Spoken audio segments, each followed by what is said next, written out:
Good morning. Today's date is February 13th, 2018. My name is Tyrone Bellinger. Today I will be conducting an oral history interview with Charles Wallace Tyler, Jr. for the Veterans History Project in partnership with the Dalton Council on Aging. This interview is being conducted at the Dalton Community Television Station in Dalton, Massachusetts. Good morning, Charlie. Morning, Ty. Would you state your full name and spell your last name, please? Charles Wallace Tyler, Tyler. Thank you. Where do you live? Pittsfield. What is your date of birth and where were you born? February 18th, 1935. I was born in Lee, Massachusetts. Did you grow up and go to school there?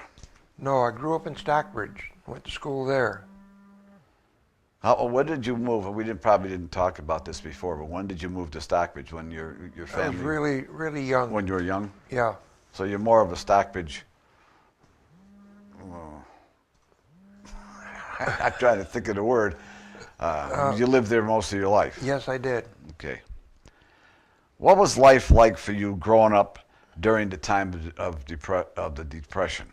You were actually probably towards the end of the Depression. Yes, I was. I don't remember much of the Depression because my parents never let us know that we were poor, but we didn't realize we were poor.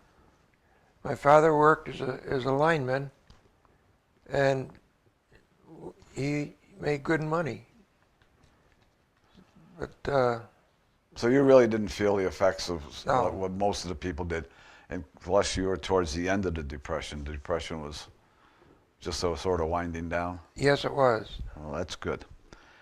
Did you have any brothers or sisters? I had 3 sisters. Did any of them go into the military? No, I was the only one in the family that went in the military. Was your father a veteran? Yes, he was.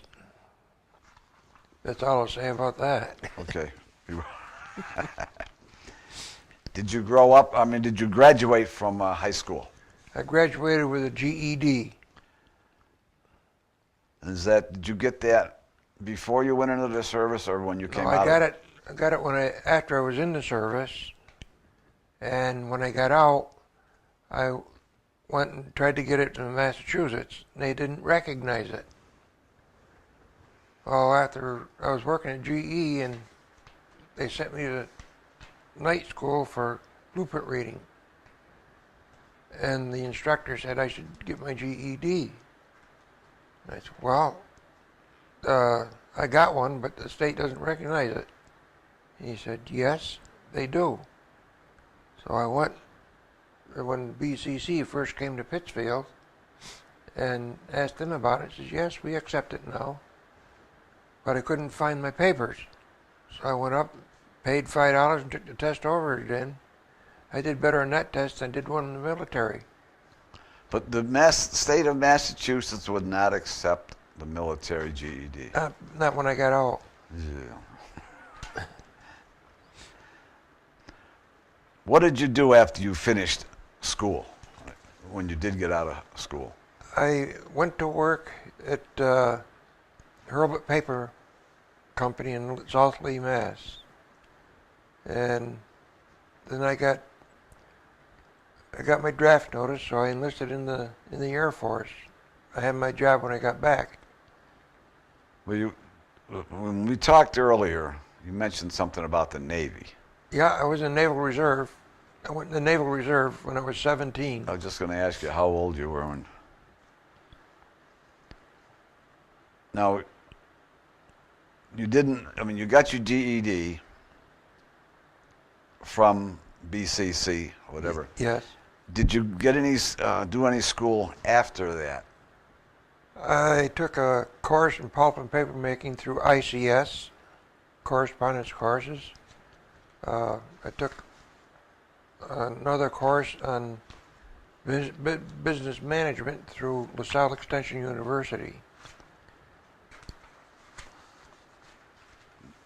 Okay. You enlisted in the service, is that right? Yes. You weren't drafted. No, I got my draft notice. So I beat them to the punch. So you had your choice of what branch you wanted to go into. So where did you enlist? I enlisted in Pittsfield, and I took my physical in Springfield. Yeah, I was just going to ask you where you did your physical. And that was the Air Force that you That's went in correct. the second time. That's when correct. you were going to be drafted. How old were you when you entered the service? The Air Force. I think I was 19 years old, maybe 20. Yeah, it was 1955. You said 1953 you were in the Navy. Yeah, So yeah, that would make you 19 or 20. yeah. What were your your full dates of service? The Naval Reserve was 53 to 55, and the Air Force was 55 to 56. Why did you choose the Air Force as your branch of the service? Well, aviation has been one of my most important things in my life. I had a pilot's license, and I figured I'd have a chance in the Air Force. But they told me that I didn't have the aptitude to learn to fly, so I took my pilot's license out and showed it to them.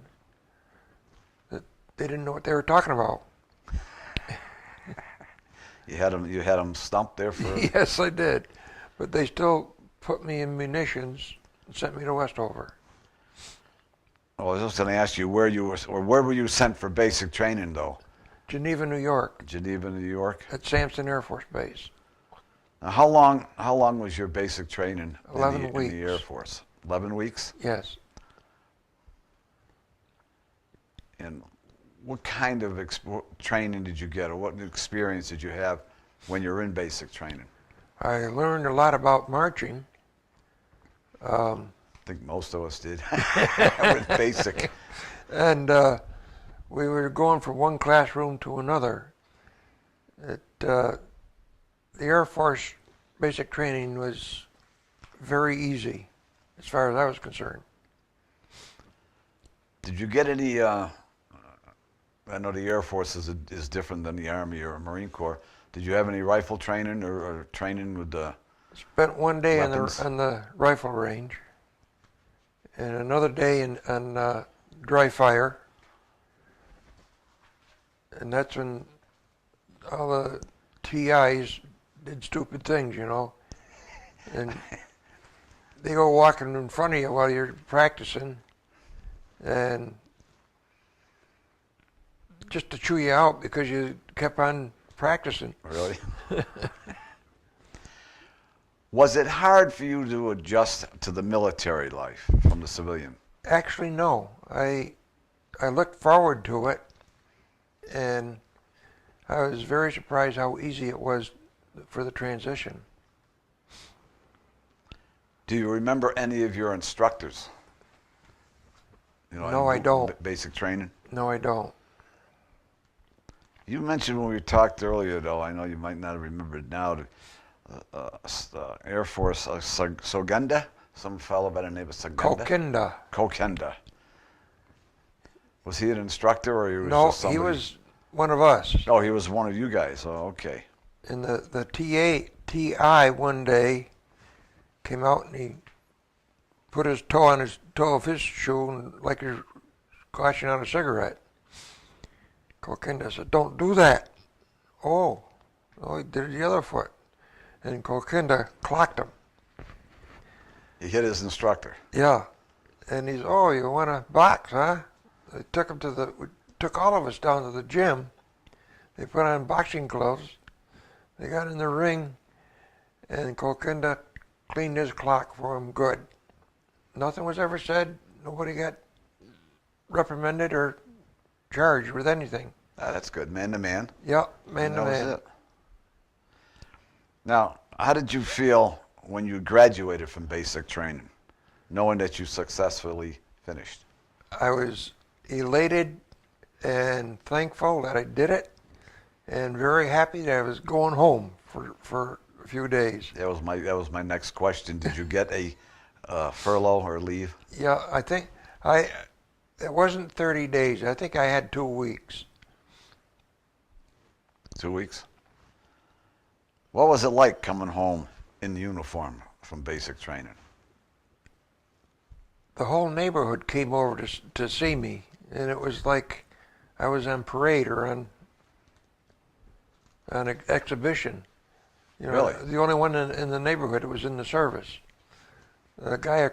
People that lived across the street from me, their son was in the Air Force during the war, and he was the only one in the service at that time too.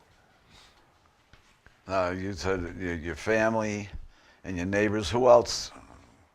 When we talked before, you said there was one other person that, or not person, but friend came to see you. Guy. You remember Guy? Oh, that was my dog. Oh boy, he jumped all over me. He was, Well, you had been gone for a while, so yeah. All right. So where did you report next after you're been home for a while? Westover Air Force Base. What was your basic job in the Air Force? Because you said you couldn't become a pilot. Well, I was in munitions. I was classified as a munitions helper, and that's what I did. We worked on the B-36s, loading bombs in them, and the B-47s. Everything that we handled was nuclear. They were all nuclear weapons. Yep. Was that scary?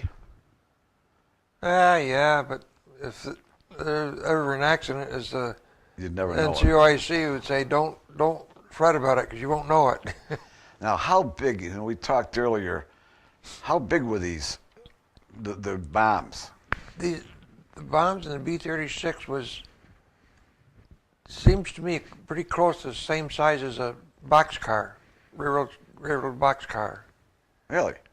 And took us 4 hours to load one and secure it.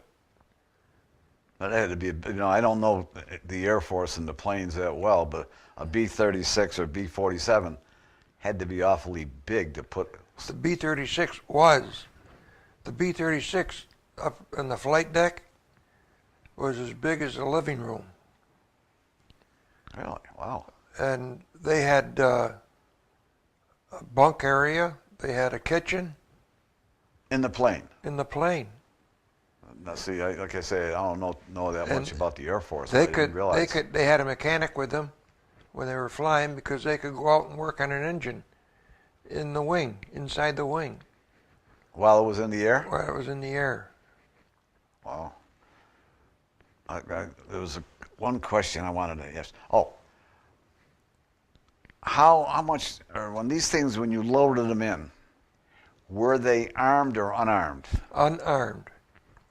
They would put a dummy fuse in, just as practice.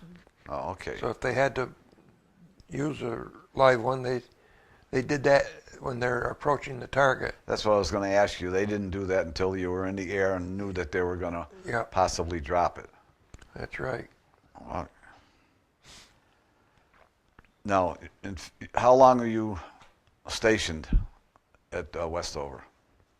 For the entire time that I was in. How long was that total? Well, 10 months, 13 months? days. Now, why did you get out of the service at that short period of time? It was a hardship discharge. I was the only provider for the family. And when I went in the Air Force, I tried to get what they call a Class Q allotment. That would have sent money to my mother, but they wouldn't allow it because I wasn't married. So my mother, I got called into the office, a commanding officer's office one day, and he said, "You're being discharged." And I thought, what did I do wrong? Oh, nothing. You're being discharged on a hardship case. And I was very disappointed because I couldn't finish it. Well, I know you said you wanted to basically to fly eventually Yeah. if you could. But, hey, my mother needed me, Yeah. so I So honored hardship discharge is basically the same as an honorable them. discharge. It is an honorable discharge. It is an honorable discharge. Do you have this is where you were discharged from Westover? Yes. Do you have any memories of that day? Yeah. Okay, I'll let you get into that a little. Oh yeah. I got home. I hitchhiked home. I got picked up by a refrigerator box truck. They threw my duffel bag in the freezer and put me in the front seat.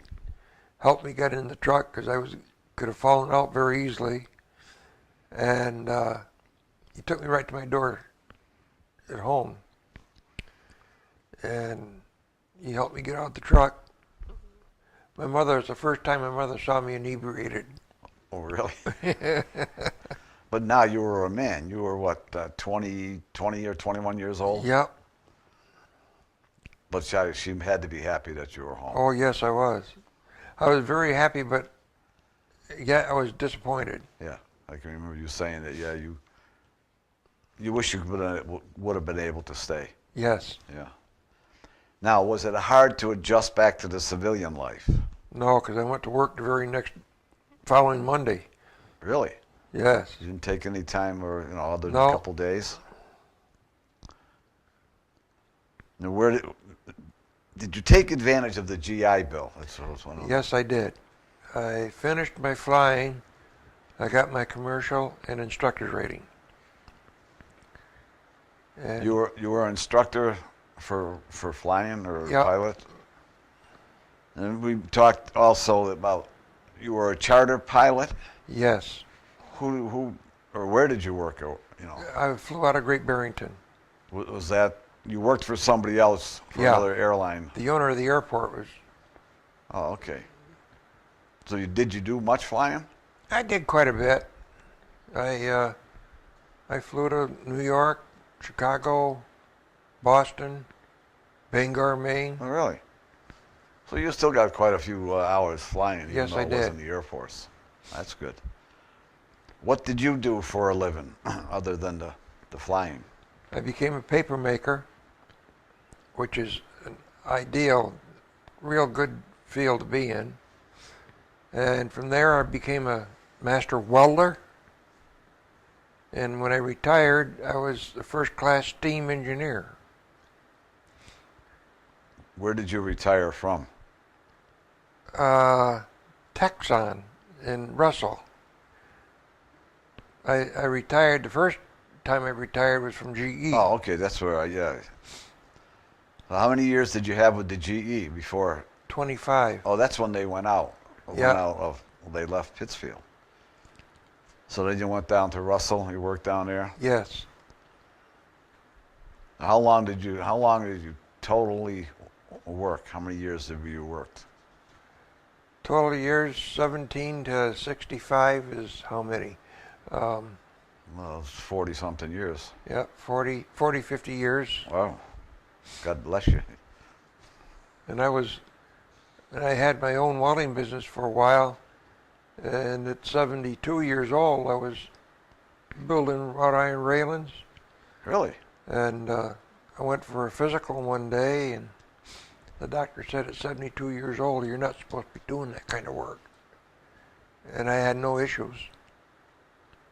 But he suggested that did you marry and have a family? Yes, I married. I was married for 47 years. And she was in my arms when she passed away. I had 2 daughters. And the youngest daughter was a nurse. She helped me take care of her mother. And she passed away 9 months after her mother did. Your daughter did? Yeah. Oh, sorry to hear that. And I have one daughter now. She lives in Utah.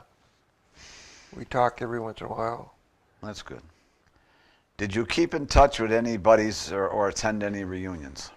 No reunions, but I'm in touch with a guy by the name of Dick Jennings. He lives up in Lanesboro, I believe.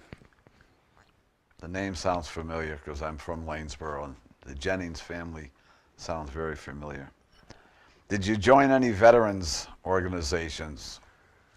I was a member of the American Legion, and I'm trying to get back into the Legion.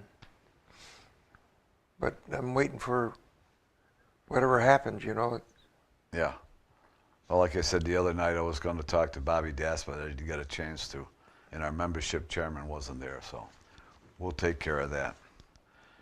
Do you feel that your service experience had a positive or negative effect on your life? Oh, definitely a positive.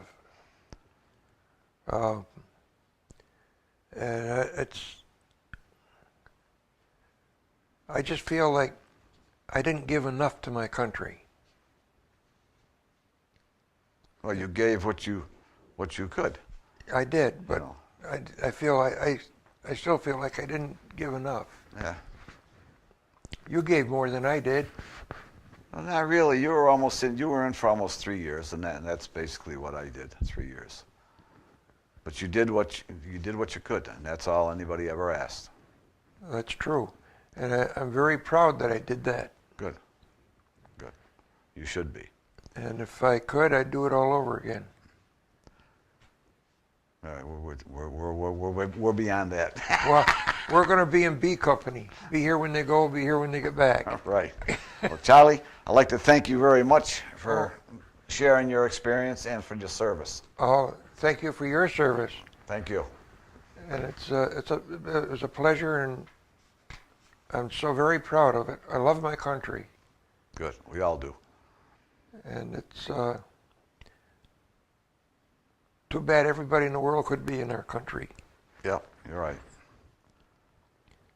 I talk to people, they don't like the United States. Well, go someplace else. You see, they're trying to get into the United States. Yeah, you're right. It is a great country. It certainly is. And I thank you for your interest in keeping us veterans alive. Well, we try.